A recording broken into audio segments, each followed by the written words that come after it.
जिन लोगों की बेटियां होती हैं ना, उनको अक्सर मैं एक बात कहता हूँ, और हो सकता है आप में से काफ़ी लोग ऐसे सुन रहे हों। अगर आपकी बेटियां हैं तो आप इस चीज़ को ज़रा गौर से सुनिएगा।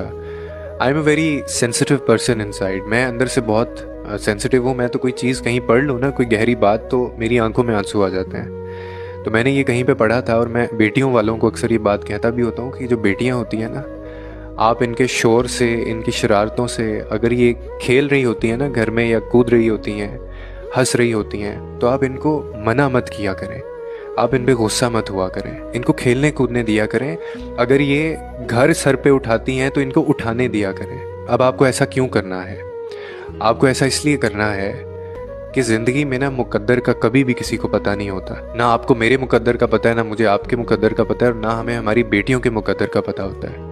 और यहाँ पे हमारी सोसाइटी के अंदर यही बेटियां जो घरों के अंदर हंस रही होती हैं, खेल रही होती हैं, कूद रही होती हैं, हर इन्होंने सर पे उठाया होता है, मुस्कुरा रही होती हैं, यही बेटियां ना जाने कब जिंदगी में मुस्कुराना भूल जाती हैं। You never know.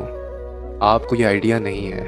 इसलिए इनके मुकद्दर की दुआ मांगा करें, और ये जितना हंसना चाहती हैं इनको हंसने दिया करें, इनको खेलने दिया करें, क्योंकि ये चीज़ें एक वक्त के लिए होती हैं इनके पास। उसके बाद कौन जाने किसकी बेटी मुस्कुराना भूल जाए। इसीलिए इनको हंसते रहने दिया करें।